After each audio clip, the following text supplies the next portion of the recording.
Hey everybody, this is Kritika and welcome back to your favourite channel Kritika BLLB. Students, आज हम discuss करेंगे CCS university का BLLB second semester का syllabus. और इसमें हम देखेंगे कि सेकंड सेमेस्टर में सिलेबस कितना है और कितने सब्जेक्ट हैं, और साथ में ही हम ये भी देखते चलेंगे कि इनके लिए बुक्स हमें कौन कौन सी लेनी चाहिए या हम कितनी बुक्स ले सकते हैं। ओके, तो वीडियो में हम आज काफी कुछ सीखने वाले हैं, इसलिए वीडियो इंपॉर्टेंट है। वीडियो अगर पसंद आए तो लाइक करिएगा, अपने दोस्तों के साथ भी शेयर करिएगा, और कोई भी अगर क्वेरी हो कमेंट में आप लोग जरूर पूछा करो, मैं आप लोगों का हो सकेगा तो रिप्लाई जरूर दूंगी। तो अब चलिए देख लेते हैं कि सिलेबस हमारा क्या क्या आता है। तो जब पहला आपका पेपर होता है वो जनरल इंग्लिश का ही होता है, ठीक है। तो इसमें हम देख लेते हैं कि जो पहला आता है आपका common legal vocabulary in English. Okay, तो वोकैबुलरी में क्या आएगा, यूज ऑफ लीगल टर्म्स जो होती हैं वो आएंगी आपकी, और लीगल एडिमेटिक एक्सप्रेशन भी आएंगे, प्रोवर्ब्स एंड स्टॉक सेइंग्स। ये इतना आपका वर्ड से रिलेटेड, वोकैबुलरी से रिलेटेड आएगा आपका क्वेश्चन। ओके, ये आपका लॉन्ग में भी आएगा और शॉर्ट में भी आएगा। और 2 नंबर जो आपका है इसमें आएगा foreign legal words and phrases. अभी हमने जो इंग्लिश का पेपर करवाया था उसमें आप लोगों ने देखा भी था कि किस तरह से लीगल वर्ड्स आते हैं जिनमें एक्सप्लेन करना होता है आपको, और लीगल फ्रेजेस भी आती हैं। और बी नंबर में है आपका use of legal Latin Maxim's भी आती हैं आपके एग्जाम में। और वन वर्ड सब्स्टिट्यूशन ये भी आपके आते हैं, ये शॉर्ट क्वेश्चन में आते हैं और कभी कभी लॉन्ग क्वेश्चन में भी आ जाते हैं, ठीक है। तो इसलिए आप लोग अच्छे से इनको पढ़िए। नेक्स्ट आपका आएगा एसे राइटिंग, बहुत ही इंपॉर्टेंट, बहुत ही इंटरेस्टिंग टॉपिक लगता है मुझे। आप लोग एसे को कभी मत छोड़िएगा, क्योंकि एसे एक ऐसा टॉपिक है जिसमें आप अपनी जो आपकी क्वालिटी है आप उसको एक्सप्रेस कर सकते हो। उसमें एसे आप जितना चाहो उतना बेटर लिख सकते हो, ठीक है। तो एसे को बहुत अच्छे से तैयार करिएगा। मैंने 3 टॉपिक्स पे वीडियो बनाया हुआ है जो कि कानपुर यूनिवर्सिटी के लिए ज्यादा इंपॉर्टेंट है, आप लोगों के लिए उतना नहीं। आप लोगों में थोड़े लीगल इंटरेस्ट के एसे पूछे जाते हैं, जैसे लीगल प्रोफेशन या लीगल टाइप के काफी आते हैं, तो आप लोगों के लिए हम अलग से एसे के टॉपिक्स वीडियो बनाएंगे, ठीक है। अब नेक्स्ट जो आता है आपका फॉर्मल एंड इनफॉर्मल कॉरेस्पॉन्डेंस। आपका फॉर्मल और इनफॉर्मल लेटर आता है, और रिपोर्ट राइटिंग भी आपकी आती है, ओके। एंड आपका कॉमन लीगल एक्सप्रेशन भी आता है। नेक्स्ट है 5 नंबर में आपका क्या आता है, इसमें एक डेविड कॉपरफील्ड एक नॉवेल है, और चार्ले डिंकेंस है, इनकी एक नॉवेल है डेविड कॉपरफील्ड, उससे रिलेटेड आपके 2 लॉन्ग क्वेश्चन बन जाते हैं। काफी इंपॉर्टेंट है ये टॉपिक, क्योंकि इससे लॉन्ग क्वेश्चन आता है जो कि 20 नंबर का होता है। तो इस नॉवल को बहुत ध्यान से आप लोग बहुत अच्छे से पढ़िएगा, ठीक है। तो अगर इससे हो सकेगा तो आप लोग वही क्वेश्चन अटेम्प्ट करिए जो लॉन्ग क्वेश्चन आते हैं। अब इसमें अगर देखें कि हम बुक्स कौन कौन सी ले सकते हैं, तो जो आपकी शर्मा जीएस की है, शर्मा जीएस की ये लीगल लैंग्वेज की बुक है। इसमें लीगल लैंग्वेज, लीगल इंग्लिश जो है, जनरल इंग्लिश, और इसमें काफी कुछ दिया हुआ है। तो ये बुक बहुत ही अच्छी है आप लोगों के लिए। बाकी अगर आपको कोई दूसरी बुक पता है तो आप वो ले सकते हो। इसमें ज्यादातर legal writing, legal general English जो ग्रामर पोर्शन है आपका, words, vocabulary, phrases, idiom phrases, ऐसे इस टाइप के काफी टॉपिक्स है इस बुक में, ठीक है। बाकी आप लोग सहारा लिया करो उसका गूगल का, क्योंकि गूगल में देखो बुक्स ले लो, बुक्स की बहुत ज्यादा जरूरी है। बुक्स नहीं होंगी तो आप इधर उधर से भटकोगे, कहाँ तक सिलेबस लाओगे। तो बुक्स बहुत ज्यादा जरूरी है, बुक्स या इजी नोट्स आप जिससे भी पढ़ते हो। और साथ में ही आप गूगल की भी हेल्प लिया करो, अपने नोट्स को, अपने जो आंसर है आपका उसको और अच्छा बनाने के लिए गूगल की सहायता लिया करो। और क्योंकि इस बार वायरस की वजह से मुझे नहीं लगता कि ज्यादा क्लासेस चल पाएंगी, अगर ऑनलाइन चल जाएंगी ठीक है। बाकी इस बार पढ़ाई कॉलेजेस में बहुत कम हो पाएगी। आप लोगों को मेहनत जो करनी है आप लोग अपने हिसाब से मेहनत करिए, बच्चों की मेहनत पे ही डिपेंड करेगा इस बार का रिजल्ट। नेक्स्ट पेपर है आपका सोशियोलॉजी का, जिसमें कि लीगल सिस्टम एंड सोसाइटी के बारे में कुछ सिलेबस दिया है। क्या है देख लेते हैं इसको भी। पहले जो दिया हुआ है, पहली यूनिट है आपकी बेसिक कॉन्सेप्ट। इसमें आपको मीनिंग बताना है कास्ट, क्लास और वर्ण। कास्ट, क्लास, वर्ण की मीनिंग बतानी है। और नेक्स्ट है आपका schedule caste and tribes and their places in Indian society, ठीक है। अनुसूचित जाति और जनजाति क्या है और इनके बारे में क्वेश्चन बनेंगे, और इसके आगे पूछा जा सकता है आपसे उनके प्लेसेस इंडियन सोसाइटी में, उनका स्थान क्या है, ठीक है। अब नेक्स्ट जो है आपका दिया हुआ है 2 number, law and society. Law और सोसाइटी से रिलेटेड ये कुछ पॉइंट्स दिए हुए हैं, टोटल 5 पॉइंट दिए हैं। पहला है आपका कस्टम्स एंड लॉ। नेक्स्ट है आपका बेसिस ऑफ लेजिटिमेसी, यानी वैधता के आधार, ठीक है। वैधता के आधार, और कस्टम मीन्स प्रथाएं और कानून। Evolution of legal system, significance of law in Indian society, यानी लॉ का सोसाइटी, इंडियन सोसाइटी में लॉ का क्या महत्व है, और law in relation of social order, ठीक है। अब इसके बाद देख लेते हैं 3 नंबर आपका क्या दिया हुआ है, ऑक्यूपेशन एंड प्रोफेशन।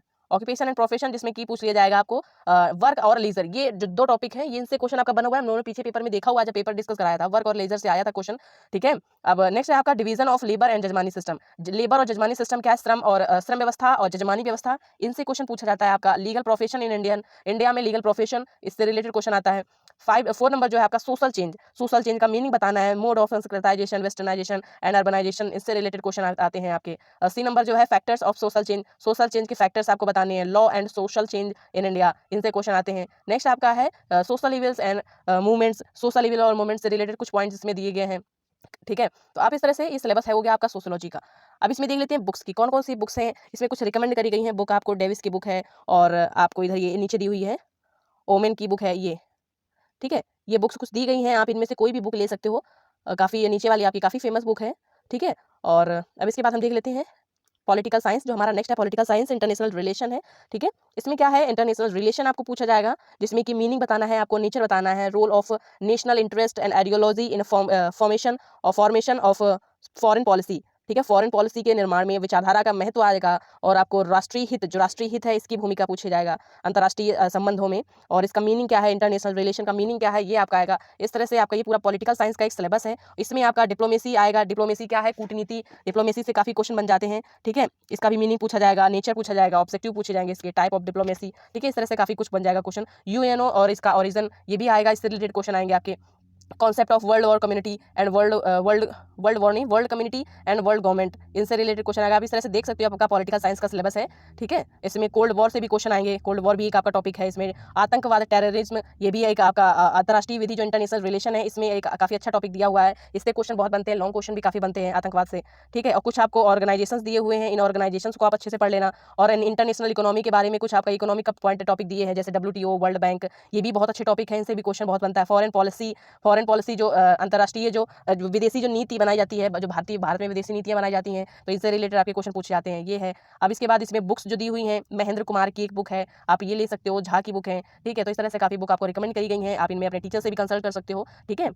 अब इसके आगे देख सकते हैं कि इकोनॉमिक्स का आपका सिलेबस है। इकोनॉमिक्स का जो पेपर 4 है, ये किस तरह से आया है। इसमें जो सिलेबस दिया हुआ है, इंट्रोडक्शन दिया है पहले तो, introduction structural change in society, Indian economy in post 1991 period. अब न्यू जो इकोनॉमिक पॉलिसी है, ठीक है, लिबरलाइजेशन और प्राइवेटाइजेशन। सेकंड है आपका एग्रीकल्चर सेक्टर जो है, इससे रिलेटेड क्वेश्चन आते हैं, ये इस तरह से दिया हुआ है। Feature and problems in Indian agriculture, जो भारतीय कृषि है, भारतीय कृषि में समस्याएं क्या हैं, इनका कार्य क्या है, ठीक है। इसमें क्वेश्चन आपके बन जाते हैं काफ़ी। Land reforms in Indian society, जो भूमि सुधार है, इससे काफ़ी क्वेश्चन बनते हैं, लॉन्ग और शॉर्ट दोनों में बनते हैं। इंडस्ट्रियल जो सेक्टर है, इंडस्ट्रियल पॉलिसी, और इससे रिलेटेड काफ़ी आता है, इंडस्ट्रियल सिकनेस, ठीक है। और इस तरह से काफ़ी आता है क्वेश्चन। 4 नंबर आपका है इकोनॉमिक इंस्टीट्यूशंस इन इंडिया। 5 है आपका foreign trade and investment, foreign trade policy जो भी है, फॉरेन की जो ट्रेड पॉलिसी है, फॉरेन की जो इन्वेस्टमेंट है, और ग्लोबलाइजेशन, और न्यू इंटरनेशनल इकोनॉमिक ऑर्डर, ये काफ़ी कुछ आपका दिया हुआ है इसमें, और ये सभी कुछ आपको बुक्स में मिल जाएगा। आप इसके लिए बुक ले सकते हो। अग्रवाल की बुक एक आती है, ये भी ठीक है, ठीक है। इस तरह से आप, और भी कई बुक्स आती हैं, सिर्फ इतनी नहीं है, लेकिन आप इनमें जो 3 बुक्स दी गई हैं, इनमें से कोई आप एक बुक ले सकते हो, ठीक है। नेक्स्ट पेपर है आपका पेपर नंबर 5, जिसमें law of tort and consumer protection act है इसमें। और इसमें जो पहली यूनिट में आपका दिया गया है, in tort and tortious liability, introduction दिया है। इसमें ये टोटल पॉइंट है, इनको सभी पॉइंट्स इंपॉर्टेंट हैं, जिसमें कि definition, nature and characteristics of tort, ये क्वेश्चन बहुत ज़्यादा इंपॉर्टेंट है। और नीचे आपका दिया हुआ है स्ट्रिक्ट एंड एब्सोल्यूट लायबिलिटी, पूर्ण और कठोर जो लायबिलिटी है। और आपका मैलिस, नेग्लिजेंस, मोटिव, एक आपकी ये मैक्सिम है आपकी damnum sine injuria and injuria sine damnum, ये मैक्सिम है। ये काफ़ी इंपॉर्टेंट टॉपिक्स हैं। इन सभी जो टॉर्ट है आपका, टॉर्ट से रिलेटेड हम 15 इंपॉर्टेंट क्वेश्चन का वीडियो बनाने जा रहे हैं, जिसमें कि अगर आप 15 क्वेश्चन पढ़ लेते हो, उसके बाहर आपको पढ़ने की जरूरत नहीं पड़ेगी। अब जो नेक्स्ट आपकी यूनिट है, जस्टिफिकेशन इन टॉर्ट, कुछ इसमें दी गई हैं, आपको कुछ पॉइंट्स दिए गए हैं, ये सभी इंपॉर्टेंट है। जैसे कि आपकी वॉलंटी नॉन फिट इंजूरिया हो गई, नेसेसिटी हो गई, और आपका एक्ट ऑफ गॉड हो गया, स्टेटरी अथॉरिटी हो गया, ठीक है। ये इसके काफ़ी इंपॉर्टेंट है। अब नेक्स्ट है आपका लायबिलिटी फॉर टॉर्ट्स, जिसमें कि दिया हुआ है कुछ पॉइंट्स, जैसे कि जॉइंट टॉर्ट, जिसमें कि संयुक्त अपकृत्य क्या होता है, संयुक्त अपकृत्य से रिलेटेड क्वेश्चन आ जाते हैं। लायबिलिटी ऑफ स्टेट, जो राज्य की लायबिलिटी होती है, ठीक है। ये दोनों इंपॉर्टेंट है टॉपिक। बाकी अब नीचे आपका दिया हुआ है 4 नंबर स्पेसिफिक टॉर्ट जो आता है। स्पेसिफिक टॉर्ट में आपका नेग्लिजेंस, नॉसेस, ट्रेसपास और डिफॉर्मेशन, ये कुछ पॉइंट्स दिए गए हैं, ये भी इंपॉर्टेंट है। इसके बाद आपका आता है कंज्यूमर प्रोटेक्शन एक्ट, जिसमें कि कुछ पॉइंट्स दिए गए हैं, आप इन सभी को देख लीजिएगा, ये 3 पॉइंट्स दिए गए हैं। अब इसके बाद बात कर लेते हैं बुक्स की। बुक्स में आपकी कुछ बुक्स दी गई हैं, लेकिन इसमें जो इंपॉर्टेंट बुक है वो है आपकी बांग्या की बुक, भी काफ़ी अच्छी है, फेमस बुक है। और कपूर की बुक है, आप इसमें जो लेना चाहो ले सकते हो, लेकिन बांग्या की ज़्यादा अच्छी बुक है, इसमें काफ़ी ईजी लैंग्वेज में दी गई है। बुक्स तो बहुत सारी हैं, लेकिन आप बांग्या की ले सकते हो, ठीक है। बांग्या की अच्छी है बुक, आप बांग्या की ले सकते हो। बाकी कपूर की भी ले सकते हो, या फिर आपको कोई दूसरी बुक पता है आप वो ले सकते हो, ठीक है। तो आज की इस वीडियो में बस इतना ही, फिर मिलते हैं नेक्स्ट वीडियो में, तब तक के लिए बाय बाय, टेक केयर।